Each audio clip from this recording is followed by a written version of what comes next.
పేరు తండా వీరస్వామి, మున్సిపట్ల విలేజ్ మాది. ఈ మదర్ డైరీ పరిధిలో మేము పాలు పోస్తున్నాము. ఈ పాల బిల్లులు మాకు 9-10 బిల్లులు రావాలి.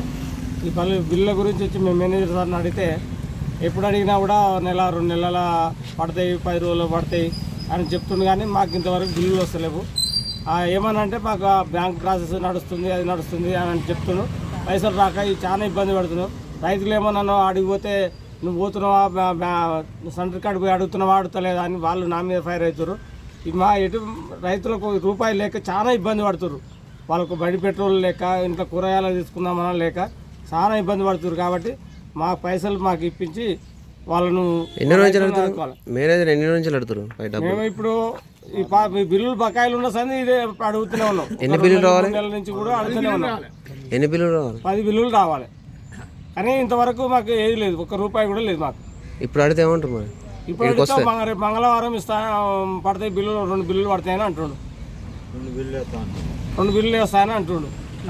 రేపు 2 మా వాళ్ళకి ఏమంటుందంటే ఇప్పుడు ఇన్ని రోజుల సంది అడిగి మేము ఓపిక నశించింది, మాకు బిల్లులు మొత్తం క్లియర్ అయిన దాకరే మేము ఉంచగలమని అంటుంది. పైల వెంకటరెడ్డి, మున్సిపట్ల. మేము మదర్ డైరీ పరిధిలోని కనీసం 9 బిల్లులు మాకు రావాలి. మా బ్యాంకు 2 లక్షలు పైబడిన నిల్వ కూడా తెచ్చుకున్నాము. మాకు 9 బిల్లులు రావాలి. మేము ఎన్ని రోజులు పాలు పోసి బిల్లులు రాక కనీసం కూరగాయల ఖర్చులు కానీ, బండి పెట్రోల్ కానీ, కనీసం ఖర్చులకు కూడా వెళ్ళే పరిస్థితి లేదు. దీనికి మేనేజర్ స్పందిస్తలేరు.